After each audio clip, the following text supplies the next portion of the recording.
सर्वेभ्यः नमो नमः।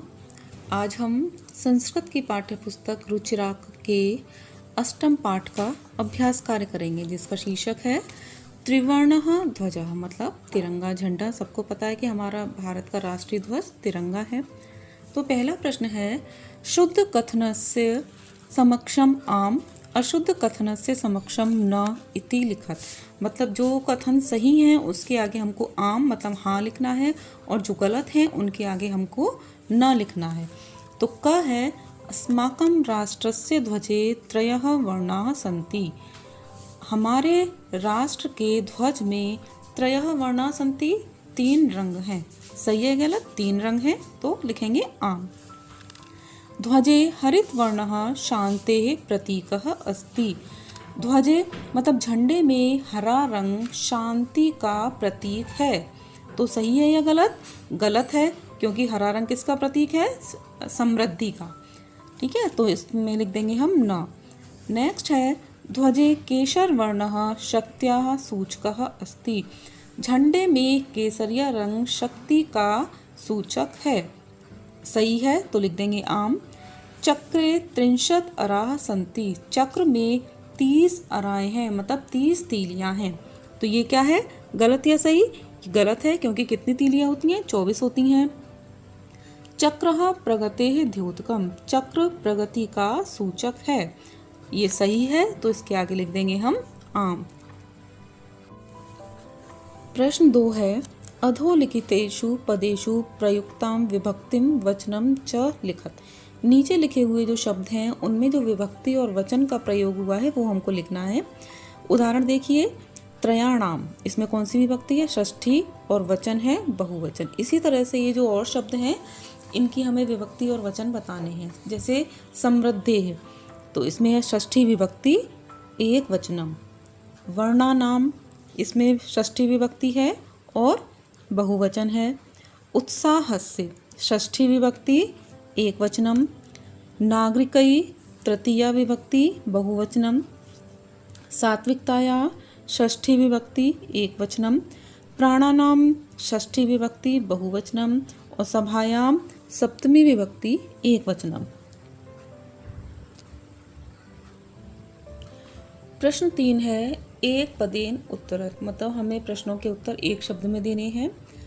अस्माकं ध्वजे कति वर्णाः सन्ति। हमारे झंडे में कितने रंग हैं? कितने हैं? 3। तो आंसर क्या है? त्रयः। त्रिवर्णे ध्वजे शक्त्याः सूचकः कः वर्णः। त्रिवर्णे ध्वजे मतलब तिरंगे झंडे में शक्त्याः सूचकः, शक्ति का सूचक, कः वर्णः, कौन सा रंग है? तो कौन सा है? केसर वर्णः, मतलब केसरिया रंग।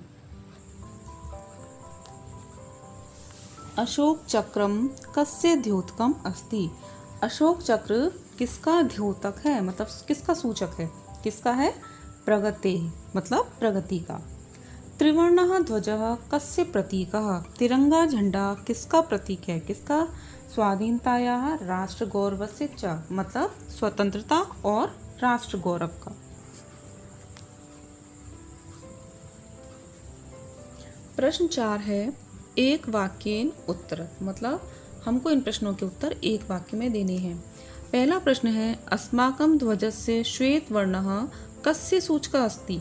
हमारे झंडे का सफ़ेद रंग किसका सूचक है?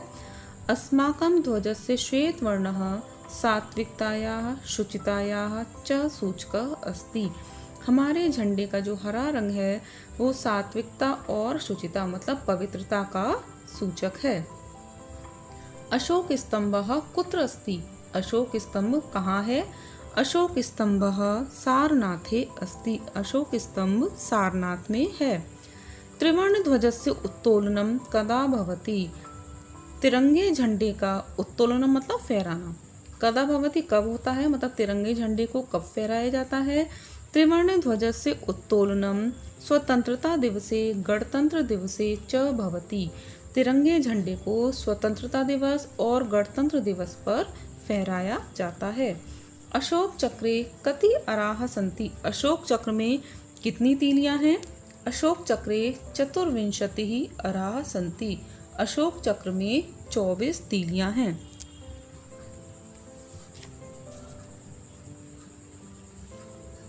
प्रश्न 5 है अधोलिखित वाक्येषु रेखांकित पदानि आधृत्य प्रश्न निर्माणं कुरुत। नीचे लिखे हुए शब्दों में जो रेखांकित शब्द हैं उनको आधार बनाकर प्रश्न निर्माण करना है।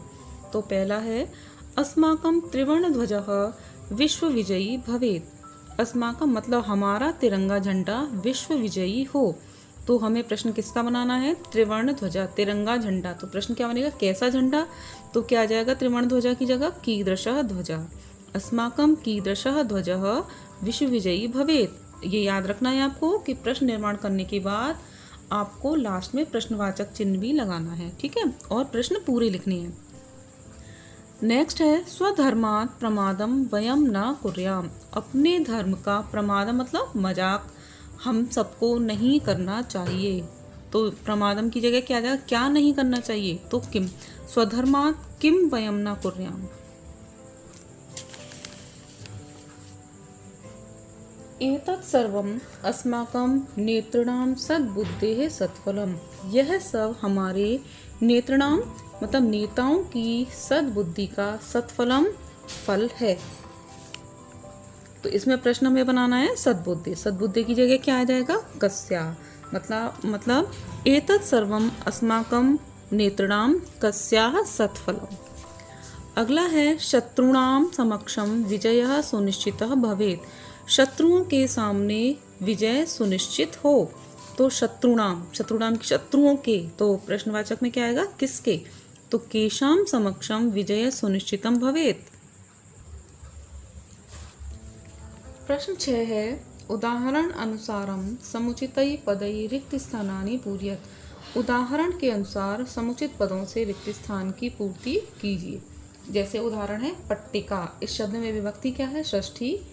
वचन है, इसमें क्या करना है? एक वचन, द्विवचन, बहुवचन में बनाने हैं। तो पट्टिकायाः, पट्टिकयोः, पट्टिका नाम। अब अग्निशिखा का बनाना है हमें सप्तमी विभक्ति में। तो क्या बनेगा? अग्निशिखायाम, अग्निशिखयोः, अग्निशिखासु। फिर है सभा, चतुर्थी विभक्ति का रूप बनाना है। तो सभायै, सभाभ्याम, सभाभ्यः। अहिंसा शब्द द्वितीय विभक्ति में अहिंसाम, अहिंसे, अहिंसाः। सफलता शब्द पंचमी विभक्ति सफलतायाः, सफलताभ्याम, सफलताभ्यः। सूचिका शब्द तृतीय विभक्ति में क्या बनेगा? सूचिकया, बालिका की तरह चलेंगे इसके। सूचिकया, सूचिकाभ्याम, सूचिकाभिः। प्रश्न 7 है समुचित मेलनम कृत्वा लिखत। समुचित मिलान करके लिखिए। ठीक है, इसमें 2 कॉलम है, क और ख। तो क का मिलान हमें ख वाले से करना है। तो पहला है केसर वर्णा मतलब केसरिया रंग। तो इसके सामने क्या आएगा? केसरिया रंग क्या है? शौर्यस्य त्यागस्य च सूचक। शौर्य यानी पराक्रम और त्याग का सूचक है। हरित वर्णा यानी हरा रंग। सुषमाया उर्वरताया च सूचक मतलब सुंदरता और उर्वरकता का सूचक है। अशोक चक्रम, अशोक चक्र प्रगते न्यायस्य च प्रवर्तकम प्रगति और न्याय का द्योतक है। त्रिवर्णा ध्वजा तिरंगा झंडा क्या है? स्वाधीनताया राष्ट्र गौरवस्य च प्रतीकः स्वतंत्रता और राष्ट्र गौरव का प्रतीक है। त्रिवर्ण ध्वजस्य स्वीकरणम यानी त्रिवर्ण ध्वज जो स्वीकार किया गया वो कब किया गया? 22 जुलाई 1947 तमे वर्षे जातम मतलब तिरंगे झंडे को 22 जुलाई 1947 ईस्वी में स्वीकार किया गया। अब आपको ये याद रखना है अगर ये मैचिंग कोई सी भी कभी भी मैचिंग आती है तो हमको ना लाइन से मैचिंग करनी है ना नंबर डालने हैं। हमें क कॉलम का जो पहला शब्द है उसके आगे हमको सही वाली लाइन लिखनी है ख कॉलम की। ठीक है, मतलब केसर वर्णा के सामने आपको जो सही है उसका ऑप्शन वो लिखना है। ये नहीं है कि आप लाइन से मैचिंग करें या नंबर से। ये बात आपको ध्यान रखनी है। तो ये इसका अभ्यास कार्य हो गया। आशा है आपको समझ आ गया होगा।